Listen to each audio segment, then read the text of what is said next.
My son drained my bank account and took his wife and her mother to Rome. I just smiled to myself, and 3 days later, he called me, sobbing. "Mom, what did you do?" My retribution was complete. The day I needed to breathe the most was the very day my son took every single dollar, without even leaving a note. Eleanor Ellie Price froze for a long time. She sat on her old, worn cloth armchair, the same one she bought when Jackson turned 7, using the first decent paycheck she earned cleaning homes in the Hollywood Hills. In front of her, the cell phone screen glowed with a notification that chilled her blood. Available balance, $0. She read it again, and a fourth time. Her hands trembled not from old age, though she was 68 years strong, but from something deeper, a sickening knot that forms when the soul understands, but the heart refuses to accept. She called the bank. A robot answered. Then a human representative tried to ask questions. They told her the movements had been made online, wire transfers for large amounts, totaling over $80,000. It was her entire life's work, her savings, her security, her only safety net. "And where did the money go?" she asked, her voice broken, as if she knew the answer but needed to hear it from someone else. "It was all transferred to an account in the name of Jackson Arthur Price, ma'am," the executive replied indifferently. "Do you want to file a fraud report?" Ellie didn't respond. She hung up without saying a word. Silence filled the house. The only sounds were the ticking of the clock in the kitchen and the buzz of a dying fluorescent light bulb. Outside, the ice cream truck played its familiar tune, oblivious to the abyss that had just opened inside her. Then the landline rang, the old phone she kept out of habit. "Hello," she said, her voice flat. Ellie, honey, did you see your Jackson's Instagram?" It was the excited voice of Doris, her longtime neighbor. "He's in Rome, child, eating fancy food with his wife and mother-in-law. Lord, what a life they live. They look like movie stars." Ellie swallowed hard. Her soul seemed to leave her body for an instant. She walked slowly to her room, opened the drawer where she kept her old smartphone, and searched for her son's profile. She wasn't big on social media, but she followed him from a distance like someone peering through a window at a life that no longer belonged to them. There he was, Jackson, her only son, the boy she brought into the world with pain and raised alone since his father left her for another woman.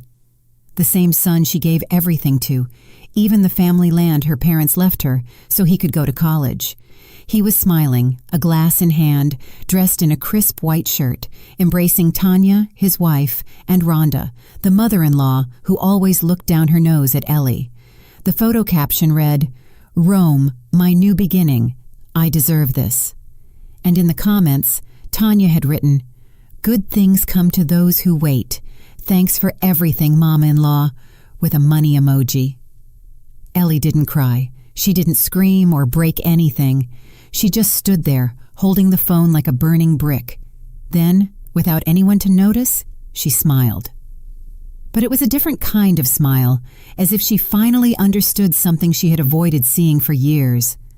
Far away, under a cloudy sky, and among the cobblestone streets of Rome, Jackson raised his glass without guilt. "See?" Tanya said, sipping expensive wine. "It was a good idea to take the money. She's going to die soon anyway. Better we use it before it goes to medical bills." Rhonda, her mother, let out a harsh laugh. "Clueless old lady. She doesn't even know what a plane is. She was never going to do anything useful with that cash." Jackson didn't say anything. He looked at the Colosseum with shining eyes, but something was churning inside him.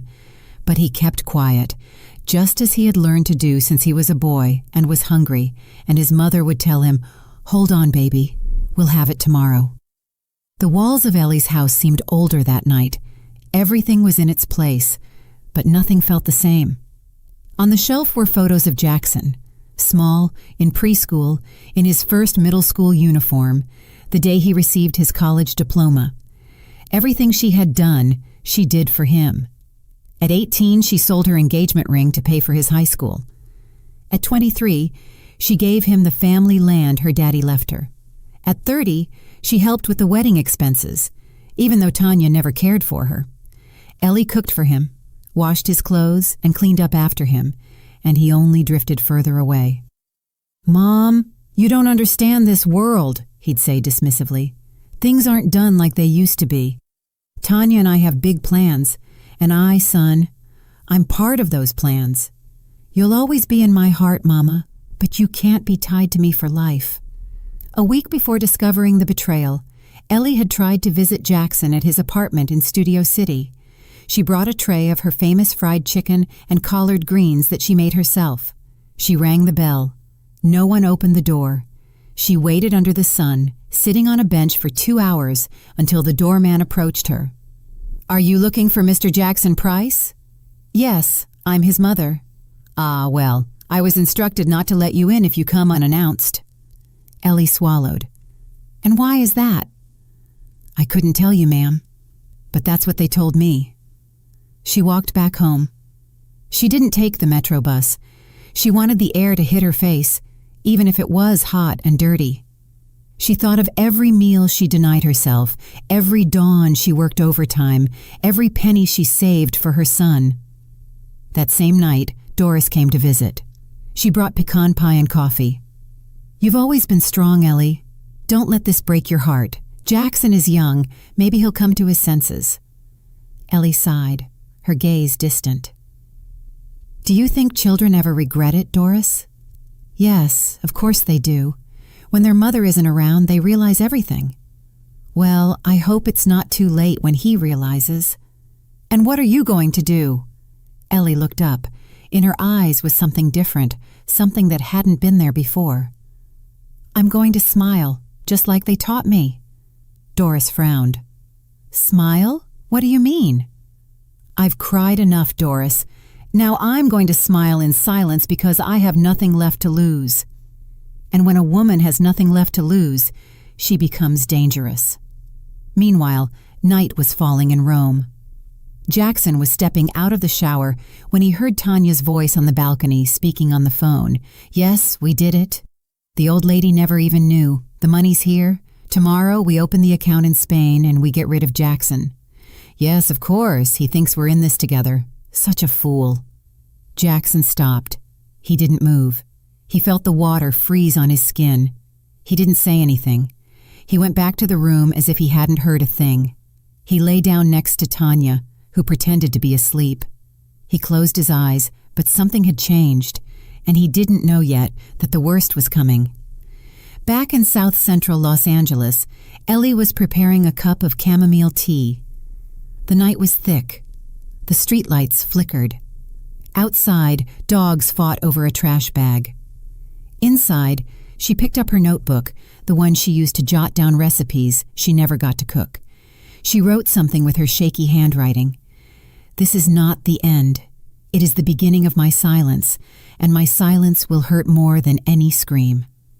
Then she closed the notebook, lay down in bed, and for the first time in a long time, she slept without tears.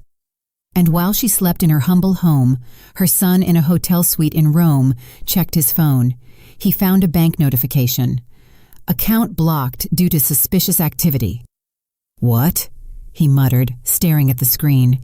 The first crack had just formed, and Jackson didn't know that his mother, in silence, had already begun to move. Sometimes pain doesn't scream. Sometimes pain sits, observes, and waits for the right moment. And that moment was just beginning. The night hadn't entirely left South Central. There was still that sticky humidity between the tin roofs and the broken sidewalks. Ellie got up at dawn, her bones creaking as they did every day. But this time, she didn't feel old. Something new was beating inside her. It wasn't rage or sadness. It was a determination her soul had never known before. While heating water on the gas stove, she stared at the blue flame. The whistle of the steam took her back many years, to the first day she knew what it was like to be alone. She was 14 when she started cleaning houses in the Brentwood neighborhood, a girl with badly braided hair, dark skin, and hands cracked by cheap soap. By that age, she knew the names of all the stain removers and how to fold a boss's shirts without wrinkling them. At night when she returned home, her mother no longer waited up for her. She was already asleep. Her absent father had left with a woman from a bar. Ellie didn't cry, she just swallowed, and the next day woke up before the rooster crowed to go back to work. At 17, she got pregnant with Jackson. His father was a boy 3 years older than her. He promised they would marry, that he would get her out of that life. They lasted 8 months. The day he found out the baby was a boy, he disappeared. He left with a woman who sold cosmetics and never returned. Ellie didn't cry. She just clenched her jaw, adjusted her scarf, and went out to look for more houses to clean. She raised Jackson alone, carrying him on her back while she washed other people's clothes. When he started walking, she taught him to play with detergent caps as if they were toy cars. They had no toys, but they had stories. No refrigerator, but they had hot soup. No television, but they had songs she sang to him until he fell asleep. He was her whole world. When Jackson turned 6, one of Ellie's clients offered to pay for his elementary school tuition at a private school if she agreed to work full-time and live in. Ellie didn't think twice. She left her house, lived on the patron's rooftop apartment, and every weekend she crossed the city to see her son. She never arrived empty-handed, sometimes a new notebook, sometimes just a snack, but always with a heart ready to listen to whatever Jackson wanted to tell her. Years passed, and Jackson grew up. Ellie struggled to learn how to write her signature, her hand trembling, just so she could enroll him as the responsible party on school papers. She learned to read doctor's prescriptions and then bank statements. She couldn't write well, but she understood enough not to let herself be pushed around, or so she thought. At 16, Jackson told her, "Mom, when I make it big, the first thing I'll do is buy you a house where the cold doesn't seep through the walls." And she replied without hesitation, "Don't buy me anything, son. Just don't forget me." Then came college. Ellie sold the only land her father left her, a patch of earth in rural Georgia where she had always dreamed of building a small cabin. She sold it for less than it was worth because Jackson needed to pay the enrollment fee, and as always, she didn't hesitate. "My son is going to be an accountant," she proudly told her neighbors. "He's going to get out of this life." And he did get out, but not as she imagined. It was in his 3rd semester that he met Tanya, a girl with straight hair, long nails, and a magazine smile. From the first time Ellie saw her, she felt a pang in her stomach, not from jealousy or envy, but because this woman had the look of someone who only knew how to take, never to give. Tanya came from a family that pretended to have more than they did. Her mother, Rhonda, wore knockoff designer clothes and spoke as if she had studied in Europe. The first time they visited Ellie's house, they discreetly twisted their mouths. "What a lovely color the walls are! Very rustic," Rhonda said with a sarcastic tone. Tanya, seeing the kitchen, made a comment in a low voice that Ellie would never forget. "I don't know how Jackson grew up here. This looks like a shelter, not a home." Ellie smiled as always, but something broke inside her. Years passed, and Tanya gained ground. First, she asked that Ellie not visit so often, then that she not voice opinions on their decisions, then that she not attend certain family events because she didn't fit in. Jackson, confused and lovesick, slowly distanced himself. One night, already living with Tanya, Jackson visited his mother. It was the last time he did so without warning. She prepared him pot roast and gravy, his favorite meal. "Mom, Tanya says you're too involved in our lives, that you don't let us grow as a couple." "I just want you to be happy, son," Ellie said, watching her food grow cold. "I don't need you to take care of me anymore," he replied, as if that hurt her. "I'm a man now. And men forget who made them men." Ellie didn't cry. She just got up, cleared the table, and told him to take the rest of the roast with him. The following months were a parade of subtle dismissals. Tanya began managing Jackson's finances, convinced him to change bank accounts, and asked him not to tell his mother everything. According to her, Ellie was a limited woman who wouldn't understand modern life. Jackson, wrapped up in a mixture of ambition and emotional manipulation, agreed. Ellie began to notice things: a bank receipt that didn't match, a statement that never arrived, a life insurance policy she didn't remember authorizing. That's when she decided to talk to Walter. Walter was her first love, a childhood neighbor who had been a lawyer for decades and now lived alone in an apartment full of old papers and memories. She sought him out without telling him much. "Walter, how can I find out if someone is using my name for strange things?" "Are you in trouble, Ellie?" "No, but I feel like my son isn't my son anymore." Walter looked at her carefully, asked for the few papers she had, and for weeks reviewed movements, documents, and transfers, until one night he invited her to his house. "Ellie, your son put you as a guarantor on a joint account. You didn't sign anything, but the signature is there." "But I don't know how to write more than my name." "They forged your signature, and they've been taking money out little by little for 6 months." Ellie said nothing. She took the papers, put them in her purse, and left in silence. That night, the pain didn't let her sleep, not because of the money, but because of the truth. Her son hadn't just been manipulated. He had become an active part of the betrayal. He robbed his own mother. In the following days, Tanya and Rhonda organized the trip to Rome. Jackson, without a stable job, sold his car and then suggested using Ellie's savings. "It's family money," Tanya said. "Besides, your mother isn't going to use it. Don't be silly. I don't know, it's everything she has." "And why is she hoarding it? You're her son. You're not stealing it. You're just borrowing it early." Jackson hesitated, but he did it. One night, from his home computer, he transferred all the money. He did it quickly, without much thought, like someone wanting to pull out a tooth without anesthesia. He finished, took a deep breath, closed the laptop, and didn't look back. Ellie discovered the betrayal the next day. She didn't cry, she didn't scream, she just wrote a sentence in her notebook. "My son didn't die, but the mother in me did." From then on, everything changed. Her body kept aging, but her spirit hardened. She began to walk differently, her back straighter. She started making calls, checking emails, visiting offices. Something was being prepared. While in Rome, Jackson walked the stone streets, believing he had won something. In South Central Los Angeles, his mother was weaving the web that would return everything they had taken from her. And Tanya? Tanya was already planning how to disappear without a trace. What Jackson didn't know was that Ellie was no longer the woman he remembered. That woman had died. In her place remained a wounded mother, but an alert one. And when a wounded mother awakens, there is no hell she is unwilling to cross. The betrayal no longer hurt. What hurt was the certainty of having been invisible, of having been used, of having been erased as if she had never mattered. But Ellie was not willing to disappear in silence, because what mothers keep quiet about can also kill. Ellie said nothing. Not that time, nor the next, nor the one after. Her silence was no longer the kind that bleeds inside. It was a sharp silence, one that observes, registers, and calculates. The words dried up in her throat as if they no longer made sense, because when a mother understands that she has been replaced by a mask, she no longer screams. She transforms. Jackson didn't notice the difference, or he didn't want to notice it. He was too busy living the life he had dreamed of, a life that didn't smell like fresh laundry or coffee, a life where the voice that woke him up didn't say, "My baby boy," but "Sir," a clean, elegant, and empty life.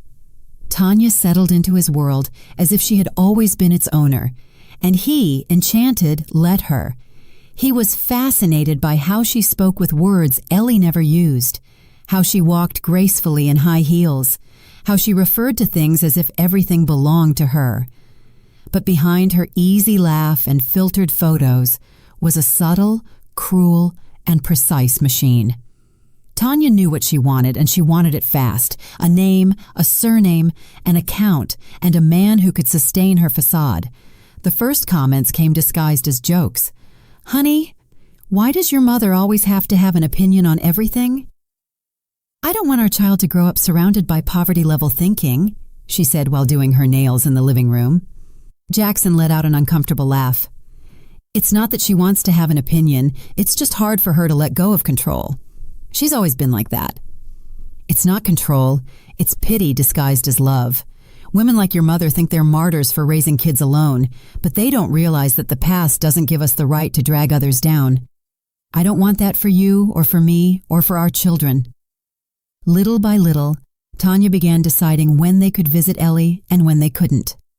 First, it was that they were busy, then that it was better to meet in public places, and finally that she didn't feel comfortable entering Ellie's house because it smelled musty. Jackson accepted everything, and every time Ellie asked why they didn't visit her as often, he lowered his head. "We have too many things going on, Mom. You know, work, wedding things." Ellie only nodded, but there was no longer any naivety in her eyes. She was starting to put pieces together, like someone hand-stitching a torn sack. Rhonda, Tanya's mother, didn't take long to get involved, never with blatant insults, but always with carefully chosen phrases to sound educated, but with just the right edge to hurt. "Ms. Eleanor, I apologize if I'm direct, but didn't you ever think about moving to a more decent neighborhood? I mean, you're older now. This area isn't safe for someone your age, and with that money you have saved, you could buy something better, right?" Ellie looked Rhonda in the eye. She didn't blink, didn't say anything, but something inside her crunched. That day, she understood that it wasn't that they wanted her far away. It was that they never wanted her close. One Sunday, during a family lunch organized by Tanya, Ellie decided to speak to her son. She waited for the moment Rhonda went to the restroom, and Tanya was distracted by her phone. She looked at Jackson with the same love as always, but her voice no longer trembled. "Son, are you sure this woman is right for you? Have you noticed how she looks at you when you're not looking? How she talks about me?" Jackson swallowed. Tanya looked up from her phone. Rhonda had just come out of the restroom. The atmosphere shifted like when a storm rolls in, and then Jackson exploded. "That's enough! Mom, you're jealous because I have another woman in my life now. You won't say it, but you think it. You never stood for anyone else being important to me." Ellie didn't defend herself. She didn't even flinch. She just lowered her gaze to her plate, put down her fork, and in that silence, she knew she had lost him. When they said goodbye that afternoon, no one hugged her. Upon arriving home, she carefully took off her shoes, as if she didn't want to bother anyone, even though she was alone. She sat on her bed and thought about the last time her son had said, "I love you," without her asking him to. She couldn't remember. The following weeks were a hell disguised as routine. Tanya and Rhonda began to visit Jackson more at his office. They brought him lunch, talked business, and suggested investments. One day Tanya asked for access to his account so she could better organize household expenses. "Trust me," she said, taking off her shirt in front of him. "Or are we not a team?" Jackson, trapped between lust and foolishness, said yes, as always. Ellie, meanwhile, didn't stay still.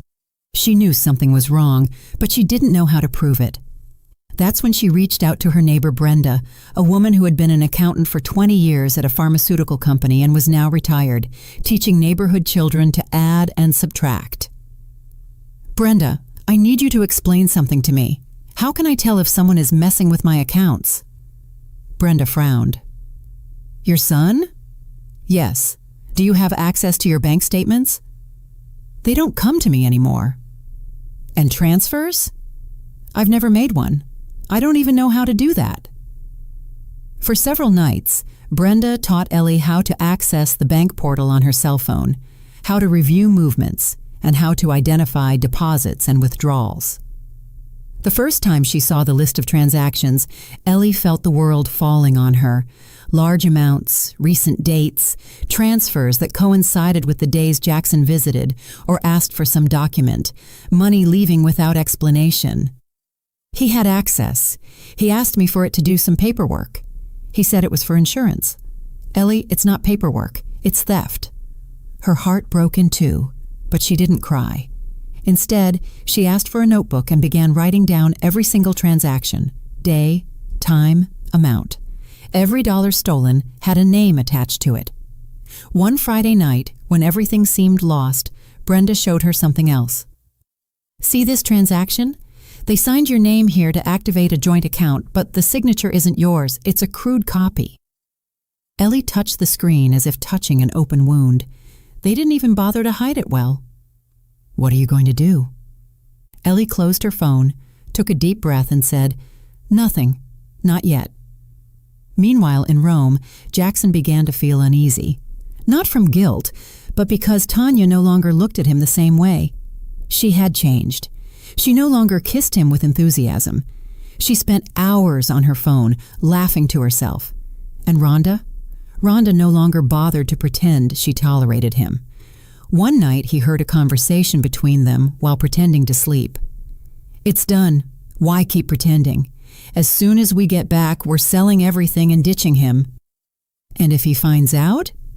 He's slow. He won't even notice. And if he does, so what? The old lady is going to die anyway. Who is going to defend him?" Ellie, from Los Angeles, began to move with precision.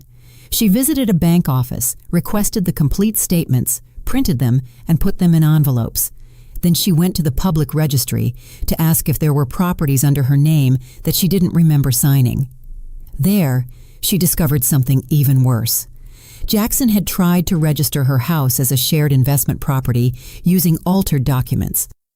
He didn't succeed due to a technical error, but he had tried. That day, Ellie didn't go straight home. She walked to an old church at the back of the neighborhood, not to pray, just to sit on the bench and look at the altar. "Give me patience, God. Not to forgive him, but not to destroy him with my own hands." Silence enveloped her.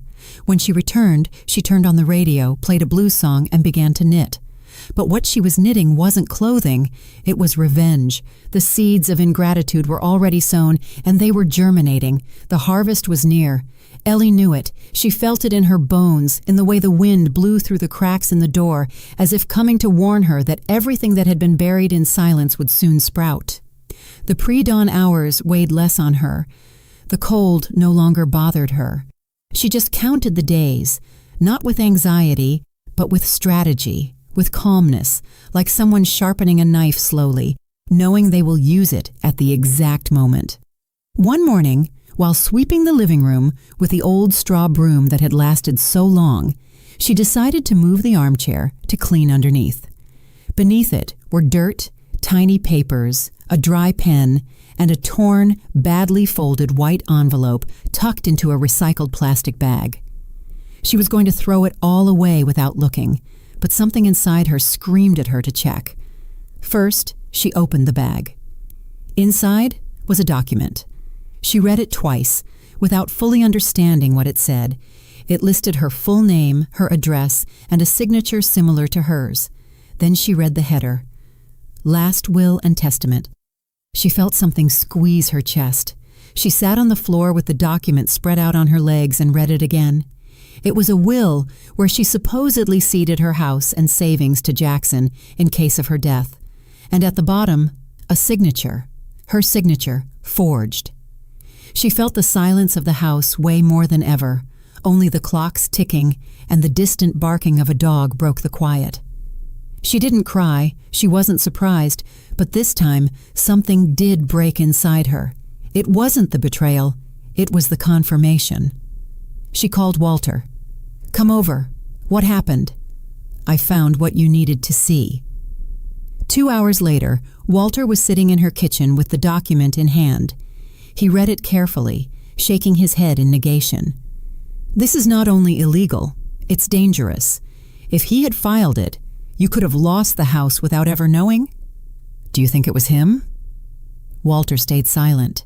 He placed the paper on the table. "This isn't your signature, Ellie, and you have no idea how to draft a will. It's obviously not yours. The most serious part is that this is a draft, and if there's a draft, there may have been a real attempt to file it." Ellie stared at her own wrinkled hands, stained by the years, but still steady. She remembered the day she finally made the last mortgage payment on the house. 30 years of effort, reheated meals, broken shoes, working in the hottest days, cleaning up other people's messes, enduring bosses' shouts, all to have something of her own, something no one could take away. "He wanted to kill me on paper," she said without raising her voice. Walter looked up. He didn't know if it was a metaphor or a literal truth. The silence between them was so long that the boiling of the coffee on the stove became the only sound in the kitchen. "And now what are you going to do?" Ellie smiled, the same smile Jackson didn't know how to read in time. "Now, I'm going to bury him, but awake." Not even 3 days had passed since that discovery when she received an unexpected call from Dr. Evans, the internist at the health clinic where Ellie had occasional checkups. "I need you to come in, Ms. Eleanor, today if you can." She felt her legs tremble. She walked to the medical center with the same dignity with which she had faced everything in her life. She entered the office in her usual clothing, her scarf tied tight, and the notebook where she wrote down every pill. The doctor greeted her kindly, but without hope. In his gaze was a compassion that smelled of farewell. "We did new blood tests, and the results are not good." She didn't respond. She just looked at him, expecting what she already knew. "You have leukemia, ma'am. It's in an advanced stage. It pains me to tell you this way, but there's no time for pleasantries. Your immune system is compromised. We estimate you have about 6 months. Ellie froze. She stared at a fixed point on the wall, a small, bird-shaped patch of dampness, not a single tear, not a single question. "Do you understand what I'm telling you? I understand how much it costs me to die with dignity." The doctor shifted uncomfortably in his seat. "There are options. We can start chemotherapy, but it's not certain you'll respond. The treatment is aggressive and expensive." "Does it take my life faster?" "Not necessarily." "Then no. I don't like the thought of death catching me in a gown." The doctor didn't know what to say. He had never seen anyone take the news of their own death with such composure. Ellie stood up, took her purse, and before leaving the office, she turned to him. 6 months is enough. For what I have to do, it's more than enough." She walked back home, not because she couldn't afford a ride, but because she needed to feel the city. She wanted every step to take her back to her roots, her history, her purpose. She crossed the street where she was once almost hit by a car while taking Jackson to preschool. She passed the market where she worked cleaning restrooms for $40 a day. She waved to Mr. Theodore, the juice stand man, who had no teeth but a good memory. When she arrived home, she went straight to her room. She pulled out a wooden box hidden under the bed. Inside was her notebook with notes, clippings, receipts, unsent letters, and an old envelope where she kept the only photo she had of Jackson as a child, when he still slept hugging her leg. She looked at it for a long time, then turned on the stove, put water to boil, and as the steam rose, she murmured to herself, "No more praying now. The work begins." The first thing she did was go with Walter to file a preemptive complaint, not as a mother, but as a citizen. They reported the forgery of her signature, the attempt to appropriate property and attach the evidence. Then they requested the temporary freezing of the bank account from which Jackson had withdrawn the money. To achieve this, they used a clause that allowed the stopping of financial movements if elder financial abuse was suspected. It wasn't easy, but Walter knew the loopholes. He had lost faith in the law years ago, but for Ellie, he was willing to dust off his profession. "Are you ready for what's coming?" he asked as they signed the papers. "I was born ready. I just didn't know it." After that, Ellie went to the store, bought a new notebook bound in red, and started writing what would be her final log. Not one for weeping, but one for documentation. On the first page, she wrote, "To my son, Jackson, I delivered you from my womb with pain. I gave you my life with love, and you ripped away my dignity without blinking. This is not revenge, it is justice, and justice is all I have left to die in peace." Meanwhile, in Rome, Jackson and Tanya continued to pretend to be happy. They uploaded daily photos, made videos with filters, and showed off plates of food they couldn't even pronounce. But the tension was growing more evident. Tanya no longer shared the bed. Rhonda spent all her time on her phone. And Jackson felt something slipping away, like an internal alarm that wouldn't stop ringing. One night, while searching his email for a flight confirmation, he found a hidden folder. It was an automatic backup of Tanya's messages with another person. At first, he thought it was spam, but when he opened it, he read what he shouldn't have. Tanya, we almost have everything. The idiot doesn't suspect a thing. Contact. And the account? Tanya. Done. As soon as we get back, we're leaving him. Contact. What if he finds out? Tanya. I don't care. Let him rot. I'm not staying with someone who smells like a traumatized single mom. Jackson felt his stomach drop. He closed the computer, said nothing, and pretended to sleep. But he couldn't close his eyes that night. And for the first time in a long time, he thought of his mother, of her voice, of the way she called him my little boy, even when he was taller than her, of her rice pudding, of how she laughed at old black and white sitcoms, of how she touched his forehead when he was sick, and of how she used to tell him, "Nobody will ever care for you like I do." He wanted to call her, but he didn't. Ellie, for her part, expected nothing. There was no longer any tenderness in her waiting, only planning. She visited offices, made calls, and activated the immigration clause. She declared Jackson's transactions as suspicious. The system was slow, but it activated. An international alert was issued for his return to the United States. They wouldn't put him in jail, but they would make him accountable. In the red notebook, Ellie wrote, "There is no justice more complete than that which is delivered without screaming. I will watch him lose everything without lifting a finger. Karma is not paid with violence. It is served with patience." And so, the second betrayal didn't break her. It converted her into something stronger, colder, freer. The mother died in her, but the woman awoke. It was only a matter of days until Jackson returned to the U.S., and he had no idea of the earthquake that was waiting for him. Jackson believed that hell was a place with fire, punishment, and screams. He didn't imagine it could be as cold as the cobblestone streets of Rome, or as humiliating as a card being declined in a restaurant full of tourists. It all started with a denial at the payment terminal. Then another, and another. In less than 48 hours, he found himself empty-handed. No cash, no active accounts, and with two women looking at him as if he were a beggar they had just picked up off the street. Tanya yelled at him in the middle of the street, in front of dozens of people who stopped to stare.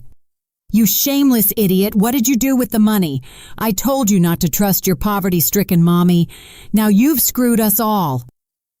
Jackson tried to speak, but there weren't enough words to explain what he didn't even understand.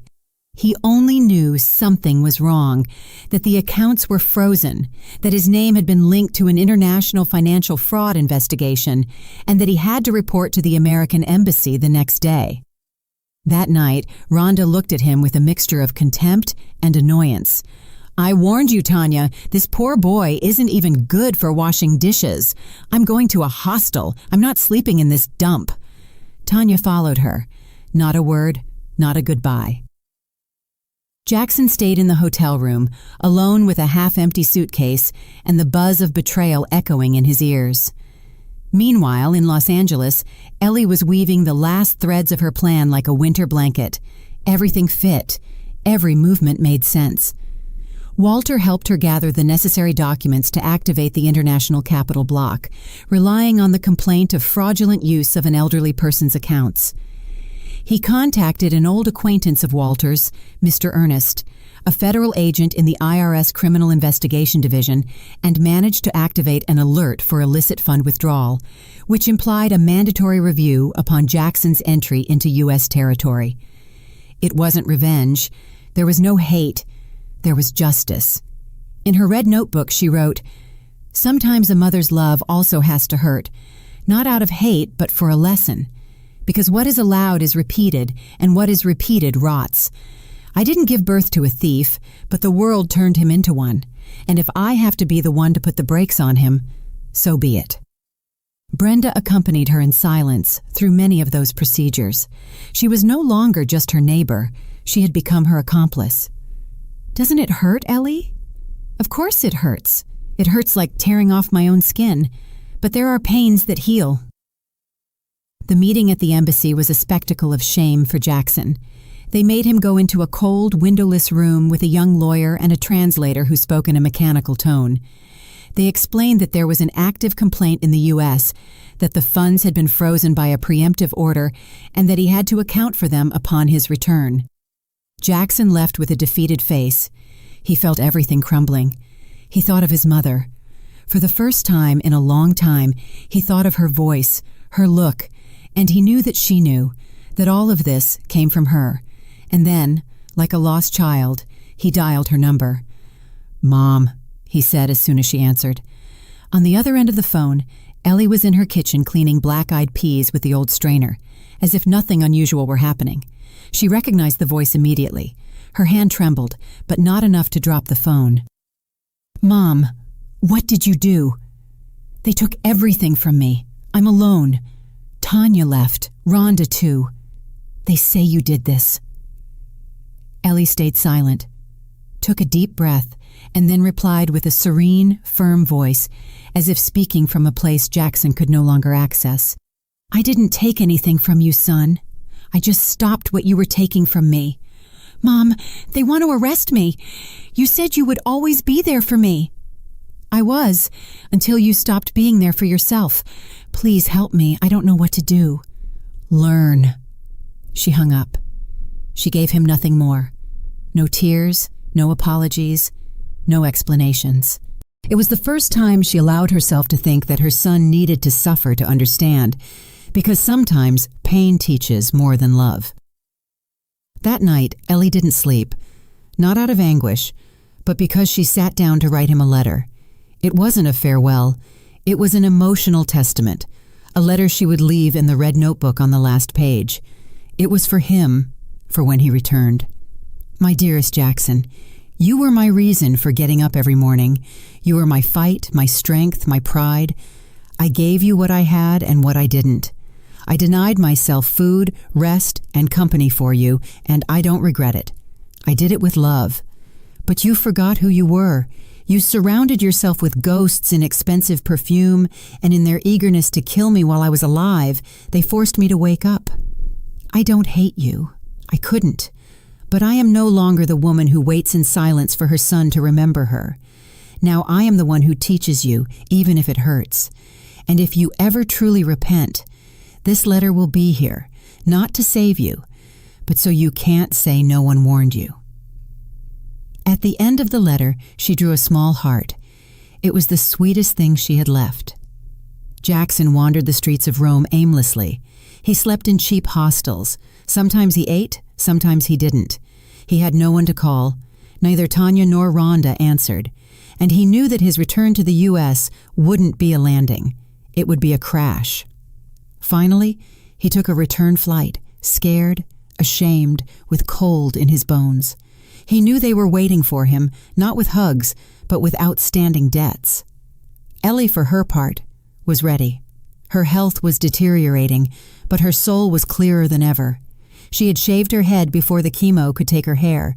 She did it in her bathroom with sewing scissors. She looked in the mirror and said, "Now I look like who I am." Walter accompanied her to her last doctor's appointment. The doctor confirmed that the cancer was advancing rapidly. She nodded. "You know," she said, "I was never afraid to die. What hurt me was not being able to leave in peace, but now I know I will leave with everything settled." That night in her bed, alone, Ellie felt a sharp pain in her chest. She doubled over, but she didn't call anyone. She just hugged herself, murmuring her son's name, not as a complaint, but as a farewell. The silence of the storm was just that, the exact moment before the collapse, the feigned calm that precedes the inevitable. But Ellie didn't fear the end because she had done what she had to do, and Jackson was about to face the debris of the life he himself destroyed. When the plane landed in the U.S., Ellie felt no emotion. She wasn't surprised by the captain's welcome or the strange language mixed with the airport announcements. She didn't care about the glass ceilings or the foreign faces. She hadn't traveled to admire anything. She had traveled to close a cycle, not as a mother, but as a witness. At almost 70 years old, her body was trembling, yes, but not with fear. The physical pain was already part of the scenery. What sustained her was purpose. She had sold a few things to pay for that ticket, the blender, the large mirror in the living room, and a ring she kept since Jackson was a child. She didn't regret it. The cost was insignificant compared to the emotional freedom she sought. At the airport, Walter was waiting for her. He had arrived a day earlier to prepare everything. He had pulled strings, processed the permits, and arranged for Ellie to be present at the embassy when Jackson testified. It wasn't legally required, but the consular official was an old friend and also the son of a single mother. He understood the request without needing too many explanations. When he saw her arrive, Walter took off his hat. "You don't look like a woman who is about to face her son." "And you don't look like a retired lawyer," Ellie replied without looking directly at him. "Are you sure about this?" "I'm alive. That's enough." They walked to the car. During the ride, Walter tried to ease the tension with a few anecdotes, but Ellie didn't engage. She wasn't there to converse. She had one last task. In her purse, she carried a thick yellow envelope with items that weren't of material value but held eternal weight. Meanwhile, in a hotel room on the other side of the city, Jackson stood in front of the mirror. His eyes were sunken, his beard was messy, and his expression swung between exhaustion and panic. He was going to present himself at the American embassy to sign an official declaration that would separate him from the joint accounts with his mother. But he also knew that by doing so, he would admit he had managed those accounts with false documentation. In exchange, the embassy had agreed not to arrest him, but to register him on an economic watch list, and his return to the U.S. would be conditional. He would have to present himself before a financial authority upon stepping on American soil. When he went down to the hotel lobby, he saw Tanya waiting for him. She wore dark sunglasses and a red coat that looked borrowed. Her face didn't reflect love or resentment, only convenience. "You're late," Tanya said with annoyance. "I didn't know you were coming. You also didn't know you were so useless. And here we are. What do you want?" "To see you fall." Jackson clenched his fists. What she said no longer hurt him.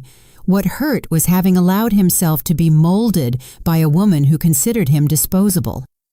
Upon arriving at the embassy, the officials led them into a white, silent waiting room with metal chairs. Tanya chewed gum as if she were in a shopping mall. Jackson sweated. Every minute weighed like an hour. Then the door opened and Ellie entered. She wore a gray sweater, a long skirt, and a dark blue scarf over her shoulders. Her now sparse hair was covered with a black bandana. She walked slowly but straight. She held the yellow envelope in her hands. When she crossed the room, her eyes met Jackson's. He suddenly stood up. "What are you doing here?" he asked, his voice cracking. "I came to watch you sign, not as a mother, as a witness." Tanya let out a harsh laugh. How sweet. The old woman came to put on her final show. Ellie looked at her, not with hate, but with pity. "You took everything she had," she said in a low voice. "But I taught him what he'll never have again, forgiveness." Tanya scoffed. "Forgiveness, ma'am? Your son is a failure. You raised a parasite." "No, I raised a good boy. You turned him into this and he let you do it." Jackson closed his eyes. He couldn't take it anymore. "Mom, I don't know when I lost myself." Ellie approached, handing him the envelope. "Here are your photos. The first ones, from when you learned to walk and write. Here's your first letter to Santa Claus. Once, you asked me for a bicycle, and I told you only if you got an A in math. And you did. I kept my promise, son." Jackson took the envelope, his hands trembling. "And here is also the letter I wrote you, not to save you, but so you can't say no one warned you." They sat down. The embassy official came in and explained the procedure. Jackson signed. At that moment, the camera of an American tourist waiting for his passport recorded part of the final dialogue. The images showed Ellie standing, her eyes moist, saying, "You were my life, but I was never yours. Today, I understand it. You weren't born to love me, only to serve as my mirror." The recording was uploaded to social media that same day. In a few hours, it went viral. People commented from all over. "That mother is a queen. That's how you teach a lesson without violence. Dignity doesn't age." Jackson couldn't lift his head. The official looked at him with compassion. "All done. You can go. Your mother, too." Tanya had already left. She didn't wait for anyone. She stormed off just as she had arrived, without apology, without a soul. On the way back to the hotel, Ellie and Jackson walked in silence down a narrow street in Rome. On a corner, she stopped. "This is where we part ways." "Mom," he tried to say, but his voice broke. "I gave you everything I had, even my silence. Now I give you the only thing you refuse to accept, the truth." "Will you forgive me?" "I already forgave you. The problem is that you haven't forgiven yourself yet." "Can I do anything?" "Yes. Live with what you did and make it count for something." Ellie turned and walked away slowly. She never saw him again. That night, Jackson opened the envelope in his room. The photos were yellowed but intact. The letter, written in blue ink, smelled of lavender. When he finished reading it, the world crashed down on him. He knelt on the floor and cried as he hadn't cried since he was a child, not from punishment, but from shame. And he knew he had lost something he couldn't recover, the dignity of a mother. And that justice, when it comes from the one who loved you most, is the hardest of all. Jackson returned to the U.S. in silence, without suitcases, without promises, without glory. He passed through customs like a ghost, no cameras, no family waiting for him, no one asking about him. The only things he brought with him were the yellow envelope with his childhood photos and the letter his mother had left him. The rest, he had lost everything. The Los Angeles airport felt grayer than ever.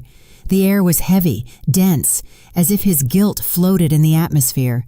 He had nowhere to go. Tanya wasn't answering calls. His mother-in-law had blocked all his contacts, and his former office colleagues pretended not to recognize him.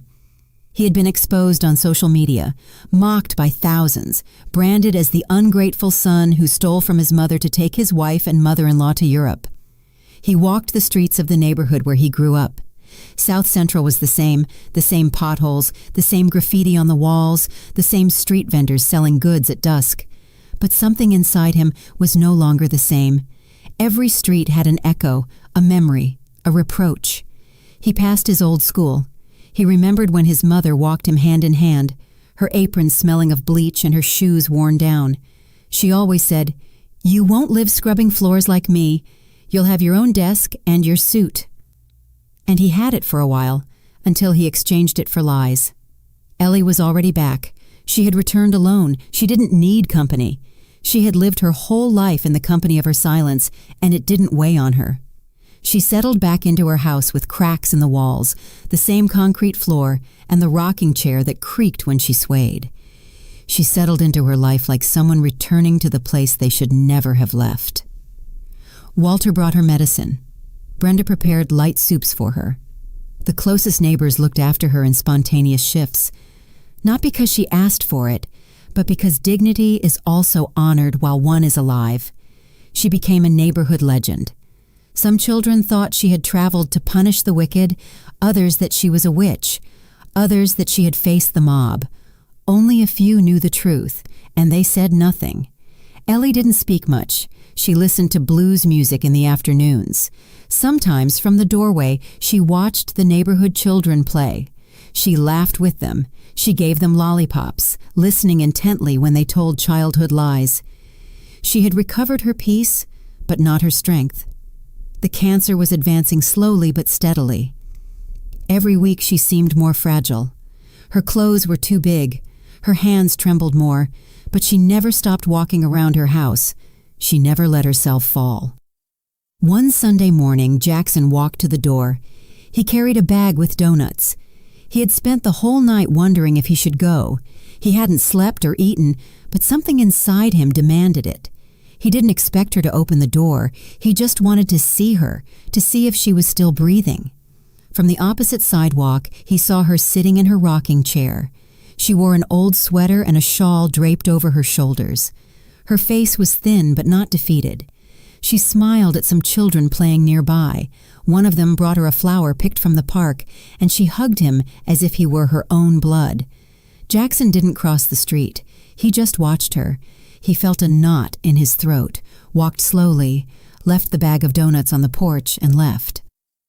Ellie didn't look up, but she felt him. She didn't open the door. Not that day. Over the following weeks, Jackson returned, always at the same time. He left something, flowers, pastries, a note without a name. He never dared to knock. He never asked to enter. He had no right. He was just paying, without knowing if the debt would ever end. One night, Ellie picked up her red notebook, opened it to the last page, and with a trembling hand, wrote her final note.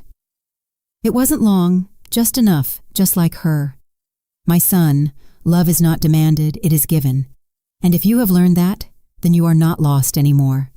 Don't look for me when I'm gone. I will be in every mistake you choose not to repeat, in every act of kindness you do without expecting anything in return. If you want to forgive yourself, start with others.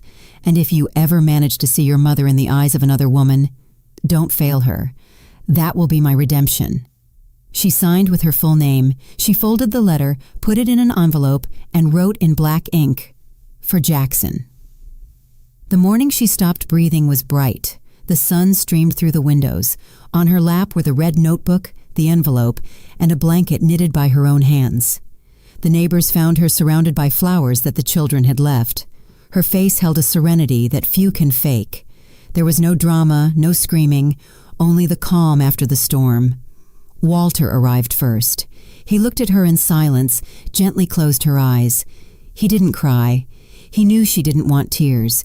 He knew she had died as she lived, with dignity. Brenda prepared the wake with the help of the neighbors. It was humble, but full of love. They didn't accept elaborate wreaths, only flowers from the park, children's drawings, and the songs she loved to listen to. Jackson wasn't notified, but he knew. He knew the moment the wind changed and something in his chest went out. He ran to the house, saw the open door, and walked in slowly. There were candles in the living room. No one stopped him. No one hugged him. He went to his mother's body. He knelt down. He touched her hands. They were cold. Next to her, he found the envelope with his name. He opened it. He read every word aloud, alone, in a whisper. He cried, but not like before. He cried in silence, like her. In a corner of the room was an open wooden box. Inside, a photo of him as a child with a handwritten note on the back. "I still believe in you, son." Jackson took the photo, pressed it against his chest, then went out to the yard and sat in the chair where she used to sit. He looked up at the sky and understood that he had lost his mother. But perhaps he could still find himself. Days later, the neighbors said that the man who came with donuts stayed living in the house. He had no new furniture or luxuries, no visitors, only an old chair, a red notebook, and a photo on the shelf. Those who leave make space. Those who stay sometimes fill it with memory, and sometimes with redemption. Did you like the story, and which city are you listening from? Let's meet in the comments. If you liked the story, you can support me by sending a super thanks so I can keep bringing more stories like this. Thank you so much for your sweet support. I'm looking forward to your comments on the story. On the screen, you can see 2 new life stories that I highly recommend. There's so much more on my channel. Don't forget to subscribe. See you in the next life story with love and respect.